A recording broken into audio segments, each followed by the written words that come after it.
Así que quisiera entonces ir a este pasaje de Lucas 15, muy conocido, claro, Lucas 15, versículo 11, donde está la parábola que relata Jesús acerca de, Sociedad Bíblica la ha titulado Parábola del Hijo Pródigo. Está bien, pero aquí hay tres protagonistas, ¿no? No solo está el hijo pródigo, algunos dicen que el principal protagonista es el padre, más que el hijo. Y creo que sí, por lo menos yo lo veo también de esa forma. Pero bueno, en fin, el pasaje dice así. Jesús cuenta lo siguiente. También dijo, un hombre tenía 2 hijos, y el menor de ellos dijo a su padre, Padre, dame la parte de los bienes que me corresponde. Y les repartió los bienes. No muchos días después, juntándolo todo, el hijo menor se fue lejos a una provincia apartada y allí desperdició sus bienes viviendo perdidamente. Y cuando todo lo hubo malgastado, vino una gran hambre en aquella provincia y comenzó a faltarle. Y fue y se arrimó a uno de los ciudadanos de aquella tierra, el cual le envió a su hacienda para que apacentase cerdos. Y deseaba llenar su vientre de la algarroba que comían los cerdos, pero nadie le daba. Y volviéndose en sí, dijo, ¿cuántos jornaleros en casa de mi padre tienen abundancia de pan, y yo aquí perezco de hambre? Lucas 15, 18. ¿Qué dice para sí mismo el hijo pródigo? Luego de esta reflexión, dice, me levantaré e iré a mi padre. Y le diré, Padre, he pecado contra el cielo y contra ti. Tal vez de todo este pasaje, de esta parábola, me atrevo a decir, al escucharlo al hermano Bazán, que está adelantándose para decir ese versículo, que si hay un versículo que muchísimos sabemos de esta parábola, es este versículo, ¿no? El 15-18, cuando a partir de reflexionar el hijo pródigo, dice, volviendo en sí, es decir, tomando conciencia, reflexionando, tomando conciencia de la realidad que parece haber estado ignorando hasta este momento, dice, me levantaré e iré a mi padre y le diré, Padre, he pecado contra el cielo y contra ti. Y sigue reflexionando para sí. Ya no soy digno de ser llamado tu hijo, hazme como a uno de tus jornaleros. Él está imaginándose la conversación que va a tener con su padre, lo que él se propone en sí mismo decirle a su padre cuando lo encuentre. Y el versículo 20 ya no se queda en una reflexión, en una acción imaginativa de lo que va a decirle al padre cuando encuentre, sino que el versículo 20 dice, y primero dice, me levantaré, se propone, pero el versículo 20 dice, y levantándose, no se quedó en alguna propuesta interna, sino que pasó a la acción, levantándose, vino a su padre, y cuando aún estaba lejos, lo vio su padre, y fue movido a misericordia, y corrió el padre, y se echó sobre su cuello, el cuello de hijo pródigo, y le besó. Por eso digo que esta parábola, aunque, bueno, la han titulado el hijo pródigo, ese título obviamente no forma parte de la inspiración del Espíritu Santo, es una decisión de los editores de esta Biblia, Sociedad Bíblica en este caso. El protagonista central es el padre, y por eso yo pensaba, marcar esto el domingo pasado, ¿no? Pero, bueno, el punto acá es que el hijo es el que ahora tenemos como protagonista, porque él es el que, luego de reflexionar, de toda esa serie de decisiones equivocadas, el mal desenlace de esas decisiones, el lamentable desenlace de esas decisiones que tomó, lo llevan finalmente, lo mal que termina esta historia inicial, lo lleva a reflexionar y entonces a proponerse para terminar con esa serie de decisiones equivocadas y con esa serie de desenlaces equivocados, primero separarse del padre, de quien, digamos, alejarse de la persona que más incondicionalmente podía llegar a amarlo. Porque aquellos que tenemos un poquito de años vividos, y especialmente tal vez aquellos que ya no tenemos a nuestros padres, bueno, yo creo que mirando hacia atrás, por lo menos mi reflexión personal, si yo puedo decir que alguien me ha amado incondicionalmente, y se ha hecho lo mejor que podía y se ha sacrificado por mí, han sido mis padres. No solo mi padre, sino mi madre. En mi caso particular, mi madre más que mi padre. Pero bueno, el punto es que, en general, hablando en general, los padres, normalmente, generalmente, digamos, lo normal es que, inevitablemente, el objeto mayor de su amor son los hijos. Son los hijos. Con sus errores, como puedan tenerlos, pero no dejan de ser quienes más aman a sus hijos, inicialmente hablando, ¿no? En principio. Así que cuando el hijo pródigo decide separarse del padre, ahí comienza una cadena de errores que, bueno, lo van a llevar al desenlace final de estar ahí anhelando la comida de los cerdos. La siguiente decisión equivocada, que tenía que ver en realidad con esta de separarse del padre, es de pedir, de anticiparse en el tiempo, de no ser capaz de tener la paciencia suficiente para recibir los bienes, la herencia que el padre tenía preparado para él, anticiparse en el tiempo y pedírsela antes, lo cual inevitablemente ha sido menor de lo que hubiera sido el día que correspondiera, esto es, el día que el padre muriera. Seguramente los bienes hubieran sido mayores, pero desde el momento que se lo pide anticipadamente, el padre le dio lo que le correspondía hasta ese momento. Una decisión también equivocada, porque se estaba perdiendo inevitablemente una parte de la bendición que hubiera recibido si hubiera esperado el tiempo correcto. De hecho, no sabemos cuánto dinero le dio, evidentemente ha sido mucho, porque si este hombre, el padre, tenía una hacienda, tenía ganado, demás, inevitablemente ha sido un hombre bastante adinerado. Pero claro, la casa no le iba a vender para darle la mitad al hijo, le ha dado lo que podía, lo equivalente, lo que le correspondería en ese momento y no más. Tampoco el ganado, el hijo pródigo no se fue arreando la mitad del ganado de su padre. Por otro lado, el padre mismo necesitaba seguir viviendo y inevitablemente ahí ha retenido algo para él. Así que otra decisión equivocada. Siguiente decisión, dice, se va a una provincia apartada. Tan apartada que hasta ha sido un lugar que no especifica la parábola, pero inevitablemente ha sido un lugar muy distante o por lo menos fuera del pueblo de Israel.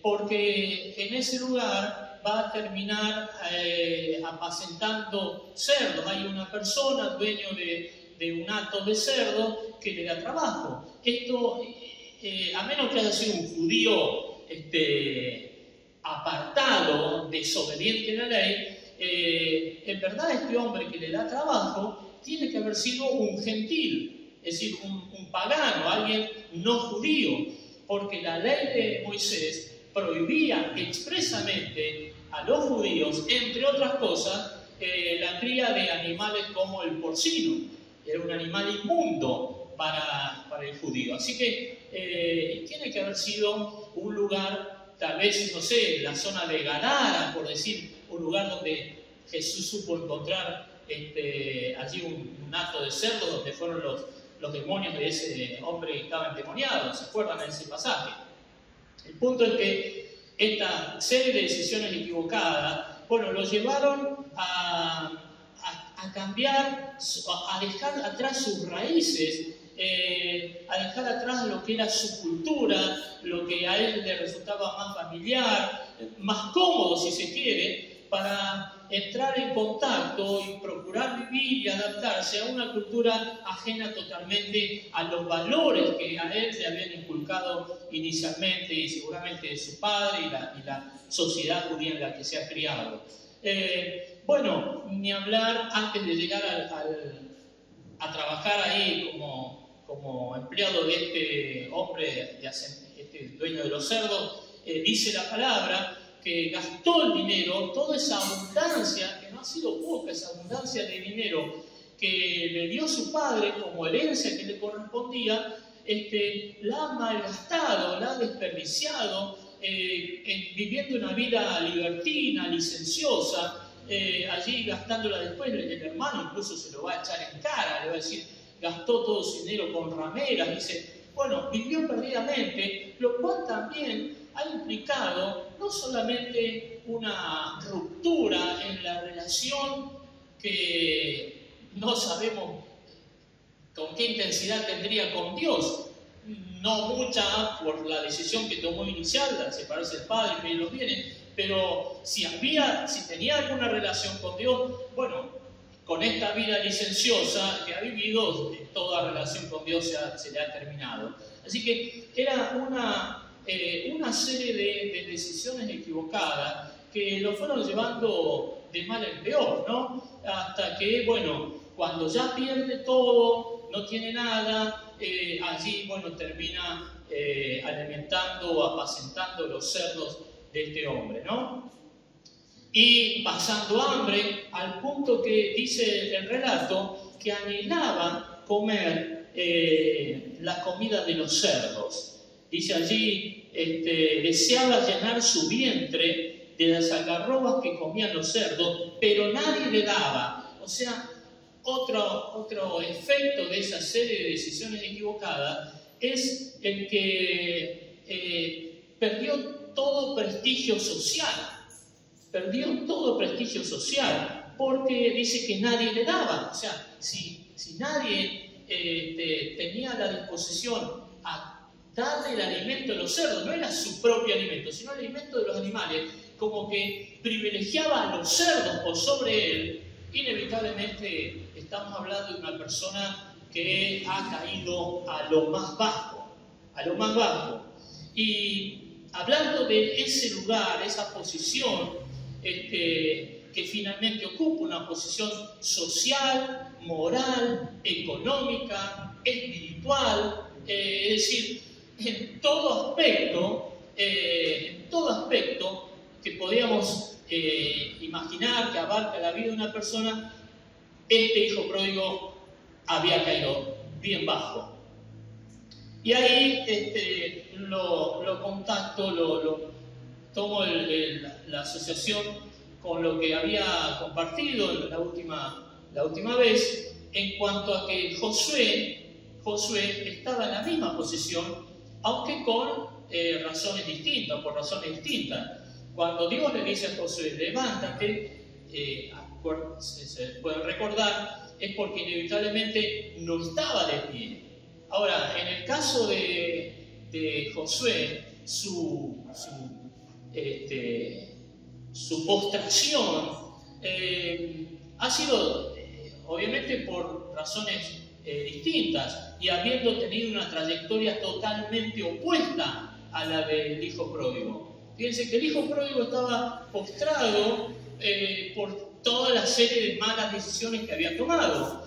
Ahora, en el caso de Josué, no está postrado por una serie de malas decisiones, al contrario, él había estado cerca de su líder Moisés, él había sido el que lideró la batalla contra Amalek, cuando la primera vez que Israel tiene que enfrentar o es atacado por un ejército enemigo, él había acompañado a Moisés a subir al monte Sinaí para recibir la ley. Dice también la Biblia que cuando Moisés iba al tabernáculo a orar a Dios, allí también iba Josué, y hasta dice el relato bíblico que cuando Moisés salía del tabernáculo para ir a atender al pueblo, Josué igual seguía allí en el tabernáculo buscando a Dios. O sea, las decisiones de Josué fueron absolutamente opuestas diametralmente opuestas a la del hijo pródigo.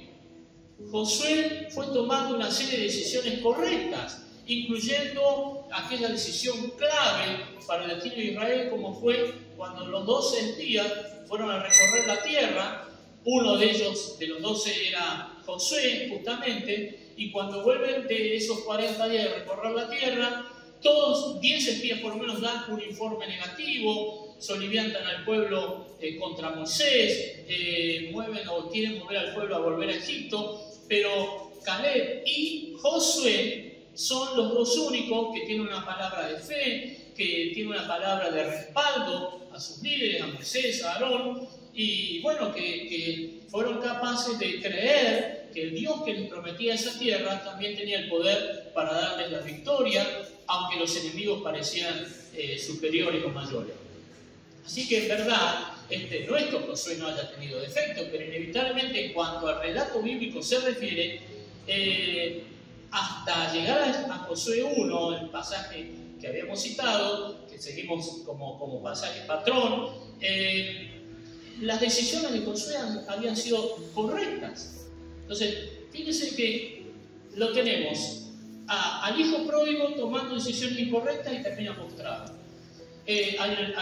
A Josué tomando decisiones correctas, pero termina en la misma situación.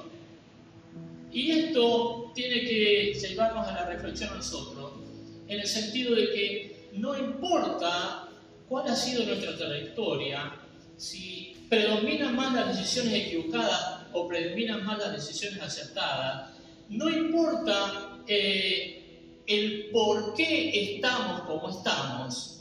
Hay una palabra común para los que se identifican más con el hijo pródigo o para los que se identifican más con Josué, o para los que tienen un poquito de cada uno. Y esa palabra es levántate.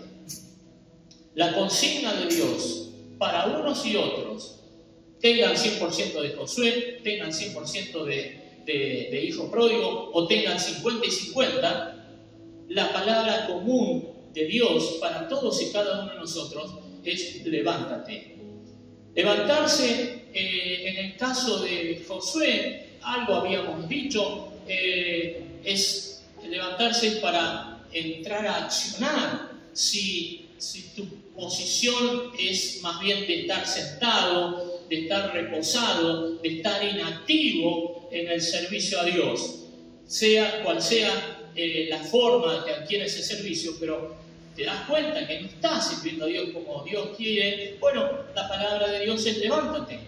O si estás tal vez doblegado por las cargas, de alguna forma la persona que está encorvada, doblegada, tiene que levantarse, para ellos también es levántate, y ahí la idea de Dios es que no te la pases lamentando, no sigas lamentándote por lo que te han hecho, por lo que te han dicho, por lo que has vivido, sino más bien que es la hora de levantarse para ser resiliente. ¿Saben qué es ser resiliente? ¿Alguien lo sabe? Esa palabra, una de las tantas palabras que están contemporáneas, ¿no? Cobrar fuerza, seguir a pesar de tropiezos, fracasos, frustraciones, situaciones negativas. Es levantarse, cobrar fuerza y volver otra vez, volver a empezar. Iba a decir, estaba acordando una canción de ¿cómo es? Bueno, de un cantante. De Alejandro Lerner. Bueno, ahí está. La canción esa habla de ser resiliente. Bueno, o tal vez estás peor que encorvado, acostado, tirado, y bueno, es la hora de perseverar, de levantarse. Ahora, ¿cómo puedo perseverar? Más bien, si estoy tirado, estoy acostado, la idea es abandonar. Bueno, levántate, es la palabra de Dios, para que perseveres. No se puede perseverar tirado, hay que estar levantado, puesto de pie, para poder perseverar. Las promesas de Dios, dice la palabra del Señor, son para los que creen y perseveran. Dice Hebreos capítulo 6 que es por la fe y la paciencia que se heredan las promesas. evidentemente el hijo pródigo fe tenía, porque por algo le pide al padre, y si no hubiera creído que el padre le iba a dar, no le hubiera pedido, así que fe tenía, pero evidentemente lo que no tenía era paciencia. Se adelantó, no fue capaz de esperar a que el viejo muriera, digamos, poniéndonos en el pensamiento y en el lenguaje hipotético de este hijo pródigo. El punto es que justamente no solo se trata de fe, se trata de paciencia, se trata de perseverar, de no abandonar. Tal vez una posición que puede ser ambigua, por lo menos meritoria de dos posibles interpretaciones, es que estuviera arrodillado. Estamos hablando de Josué, ¿no? Estuviera arrodillado ante el cuerpo de Moisés, llorándolo, lamentándolo. Bueno, puede ser, así digo, positiva, porque bueno, uno se arrodilla para orar, pero también el arrodillarse puede significar rendición, derrota, en el sentido de no rendición ante Dios, sino rendido ante la vida. Bueno, ya no lucho más, esto no tiene salida, esto no tiene solución. Bueno, o aún a veces, errando los tiempos, podemos estar insistiendo en orar por algo donde Dios dice, bueno, ya no es solo tiempo de orar, sino que también de actuar, de hablar, de decidir, de hacer. Algunos espiritualizan tanto la vida cristiana y su relación con Dios, puede ser una herejía, sonar a herejía lo que voy a decir, pero que lo único que hacen, pareciendo que son más espirituales, es solo orar, y la respuesta para todo es orar, sí, pero no siempre. No siempre. Hay un ejemplo en la Biblia. Moisés, en un momento cuando sale de Egipto y el faraón se le viene encima con su ejército, llega Moisés con el pueblo frente al Mar Rojo. El Mar Rojo no les permite cruzar, obviamente, no tienen nave, no tienen barco para hacerlo, así que ¿qué hace Moisés? Se pone a orar. Ahora, es interesante que si hay un lugar en la Biblia donde Dios dice no ores, es acá, en este pasaje, en Éxodo 14. Dios ya le había dado una palabra, Dios ya le había dicho, en el Sinaí me van a adorar, y él está ahora orando ante el Mar Rojo, y le dice, no ores. ¿Por qué clamas a mí? Dice literalmente el texto. Como diciendo, Moisés, este no es tiempo de orar. Extiende tu vara sobre el mar o hacia el mar y dile a Israel que marche. Cuando Moisés deja de orar y extiende su vara, ahí Dios actuó. O sea, por eso digo, hay que orar, sí, pero hay tiempo para orar y hay tiempo para actuar. Hay tiempo para invocar a Dios y hay tiempo para poner en práctica lo que Dios ya nos dijo, lo que ya sabemos que quiere Dios. Entonces, si ya sabes lo que quiere Dios, otra vez, perdón si suena herejía, pero no pierdas el tiempo orando. A ver si me están entendiendo, el que me está entendiendo, diga amén. Amén. El que no me está entendiendo, arroje las piedras, no hay problema. Pero estamos entendiéndonos entonces. ¿Hay un tiempo para orar? Sí, y hay un tiempo para actuar. Entonces, Josué, levántate. Miren, esta palabra que le da Dios a Josué, ¿cuál hay una sutil diferencia, pero muy importante, con respecto a la palabra levantarse que pronuncia el hijo pródigo? Y la siguiente: mientras que a Josué Dios le dice levántate, o sea, Josué recibe esa palabra de afuera de él, recibe esa palabra de afuera de él, que es Dios hablándole a él, diciendo levántate. En el caso del hijo pródigo, yo diría que en el hijo pródigo se observa el efecto que quiere Dios producir en nosotros cuando nos dice levántate. Vuelvo a repetir. Mientras que Josué recibe externamente de Dios a sus oídos, a su corazón, la voz de Dios diciéndole: Josué, levántate. El caso del hijo pródigo es el efecto que pretende Dios producir en nosotros cuando Él nos dice: levántate. ¿Vamos bien? ¿Muy complicado? ¿No? Bueno, si se duerme alguien quiere decir que es muy complicado. El hijo pródigo, ¿de dónde le viene la palabra levántate? Alguien viene, el dueño de los cerdos le dice: levántate. El padre le manda un mensajito de texto diciendo: levántate.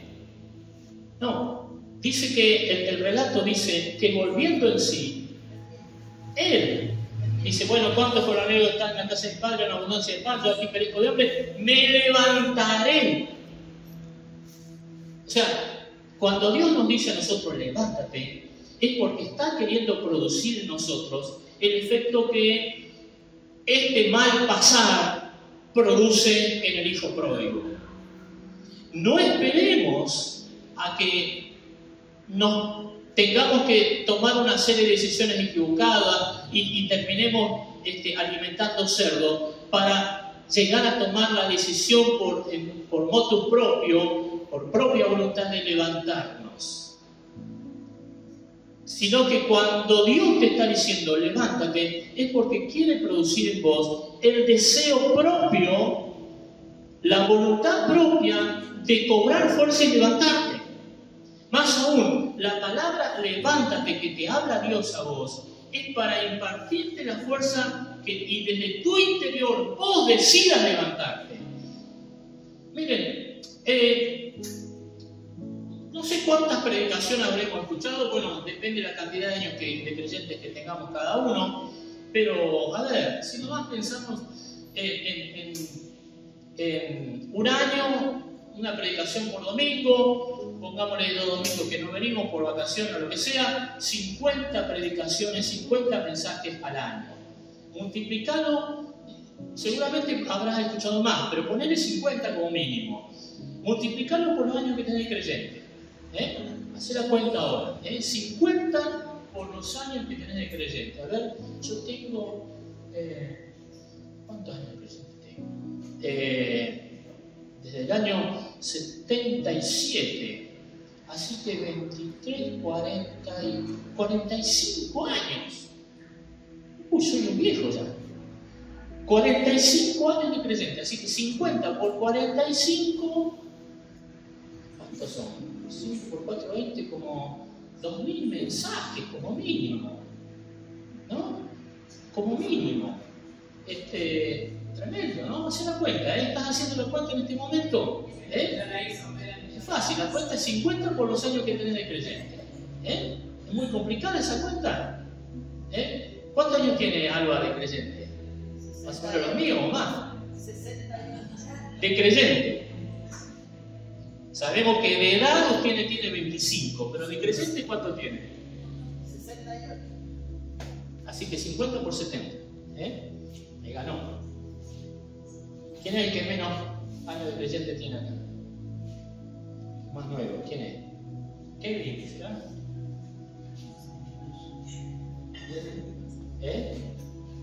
¿Cuánto tenés de creyente? No sé mucho que te bautizaste, imagino. Antes eras creyente, pero más o menos. 20, ponele, no, 15, 10. 10, bueno, 50 por 10, 500 mensajes. Ahora, ¿por qué estoy haciendo estas cuentas? Porque una cosa es que Dios nos hable y nos diga levántate, y otra cosa es que luego en nosotros se produzca la decisión propia, interna, de levantarnos, de decir como el hijo pródigo: me levantaré. Si uno recibe 500 mensajes, tendría que, como mínimo, o cuando dije yo tenía, ¿cuánto? 2000. 2000, a ver, ¿qué efecto produjeron? O mejor dicho, esos 2000 mensajes o esos 500 mensajes, ¿llegaron todos a producir el efecto que Dios quería que produjera en nosotros, cada uno de esos 500 a 2000 mensajes? No. No. La verdad es que no. ¿Por qué? Porque no han llegado a internalizarse en nosotros como el levántate se internalizó en el hijo pródigo. Si hay un mérito del hijo pródigo, con toda la cadena de decisiones equivocadas y la vida terrible en la que terminó, y todo el desprestigio y todo el bajón económico, moral, social, emocional,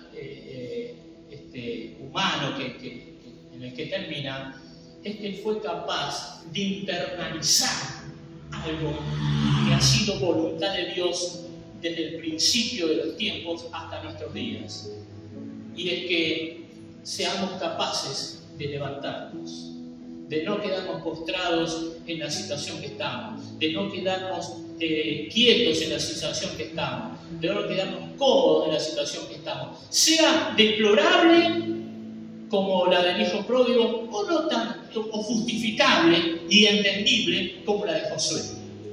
O sea, no se trata de por qué y el para qué y el cómo está, sino el ser capaces de oírlo a Dios, llamando a su pueblo y a todos y cada uno de nosotros, independiente del estado particular en el que nos encontremos y de la serie de decisiones buenas o malas que hayamos tomado. La consigna de Dios para su pueblo es levántate. Levántate. Y que seamos capaces de internalizar eso.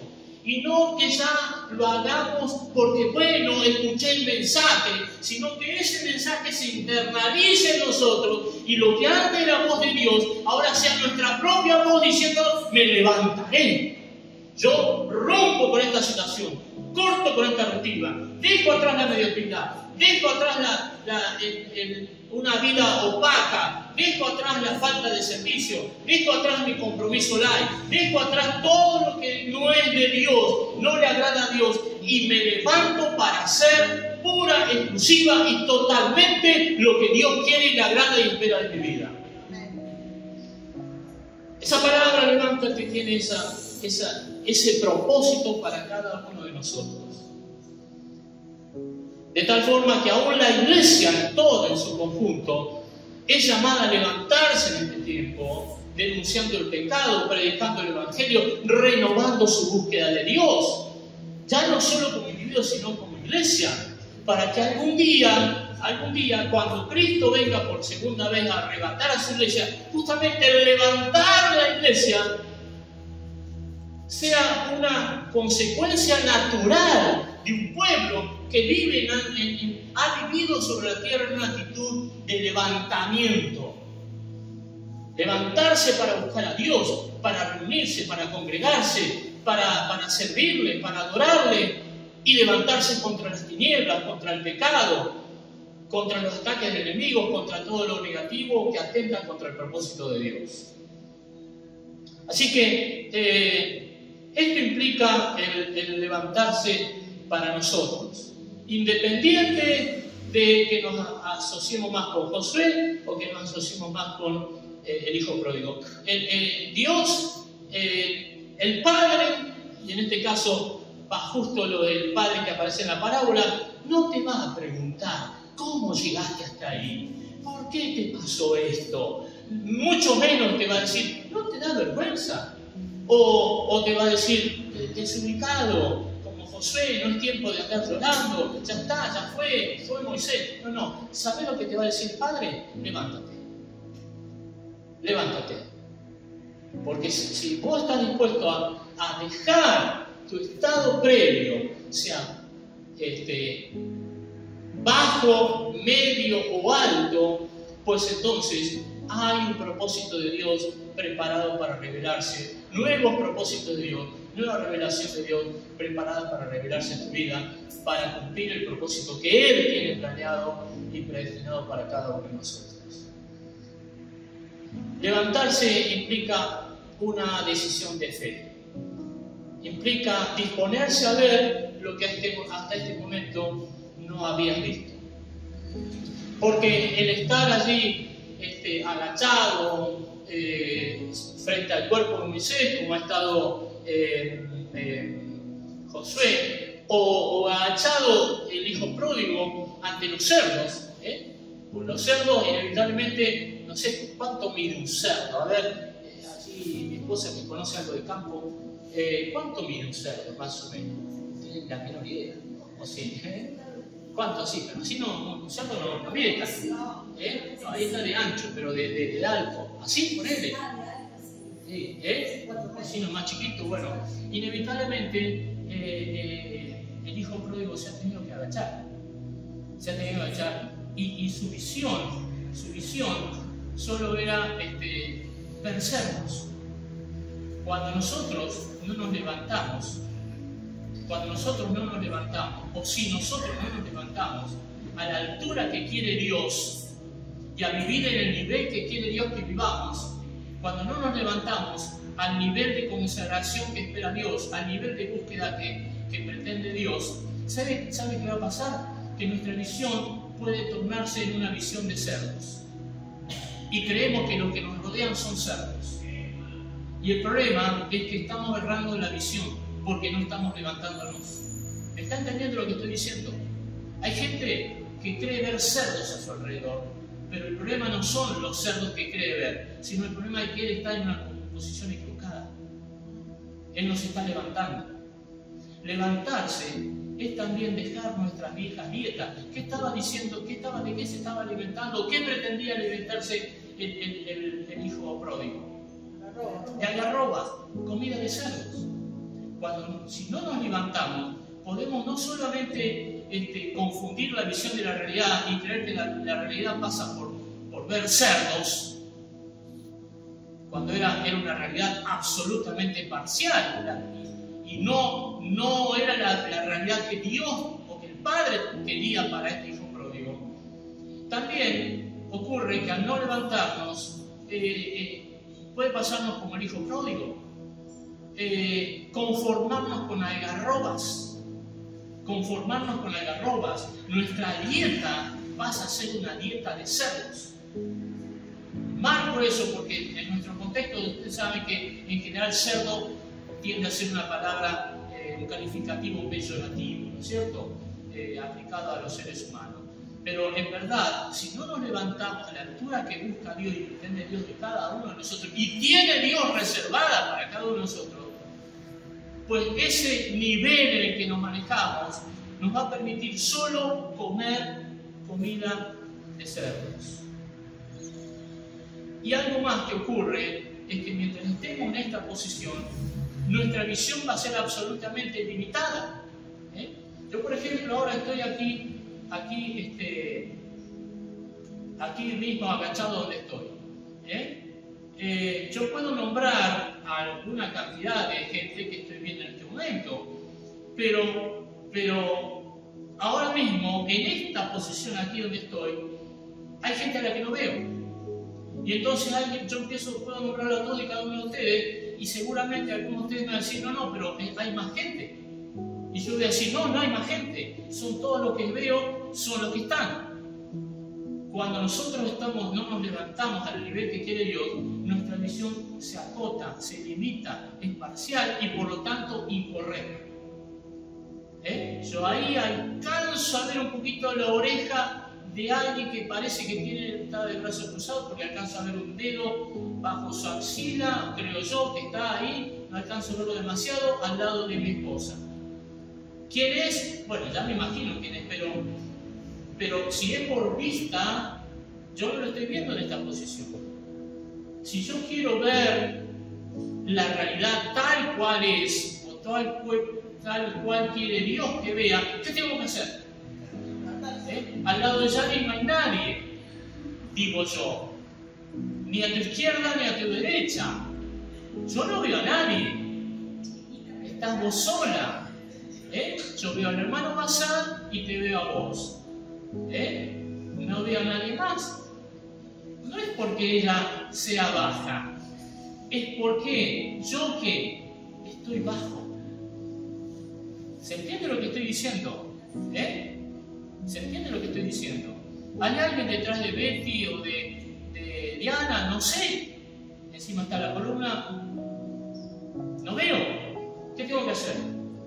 Ah, hay más gente. Ahora veo. La Mary, la Estefanía, está Daniela, que está de brazo cruzado, a Emma. Así que cambia, ¿no es cierto?, la perspectiva. Dios nos llama a levantarnos. A levantarnos ¿hasta qué nivel? Al nivel de Dios. Al nivel de Dios. Me olvidé que estaba con el micrófono. Bueno, se escuchaba igual, ¿no? Sí. Al nivel de Dios. No menos que eso. Consagración, la que busca Dios. Búsqueda de Dios, la que busca Él que busquemos. Apego a la palabra del Señor, el apego que busca Dios, que pretende Dios. Congregarnos, consagrarnos, en fin, ofrendar, testificar al nivel que busca Dios. Mientras no nos levantemos y busquemos ese nivel, nuestra visión será parcial. Discutiremos sobre realidades porque nuestra visión será limitada y por lo tanto no correcta. No veremos cosas que otros ven. Es decir, hay una serie de perjuicios. Hasta visionaremos el futuro de una manera equivocada.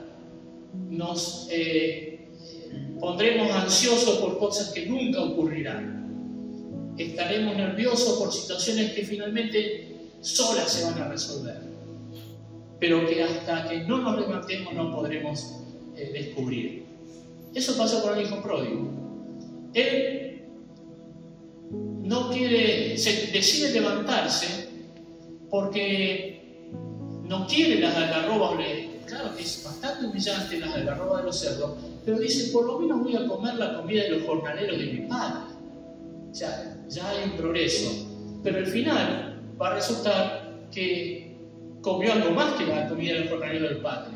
Se mandó un buen asado, el mejor becerro, creo que dice, ¿no? Que sí, que él se levanta ya imaginando un futuro mejor, porque se levanta. Y dice, bueno, ya no voy a comer algarroba de cerdo, voy a ver si mi padre me convida la comida de los jornaleros, de su jornalero. Oh sorpresa, que cuando se encuentra con el padre, otra que la comida de los jornaleros. Se mandó un becerro, el mejor becerro, y la fiesta allí que le dio el padre como bienvenida por su regreso. Y claro, también la posición, la autopercepción, cuando uno se levanta, inevitablemente al nivel que quiere Dios, a la medida que quiere Dios, ya no solamente va a dejar de verse como un mendigo de los cerdos, sino como un jornalero, pero esa es la expectativa que tiene el hijo. Oh sorpresa, que cuando él llegue a la casa de su padre, se va a encontrar que Dios o el Padre tenía planeado para él no mucho más que ser un jornalero, sino volver a ser su hijo, como en verdad en el corazón del Padre nunca había dejado de ser. Así que la propuesta de Dios para nosotros, nuestro desafío es levantarnos. De donde sea que estés, no te conformes, no te acomodes, levántate, porque hay más de Dios, cosas que ojo no vio, ni oído yo, ni el corazón del hombre se ha imaginado, son las que Dios tiene para los que se levantan. Permiso por la paráfrasis libre de ese pasaje bíblico. Amén. Oramos al Señor.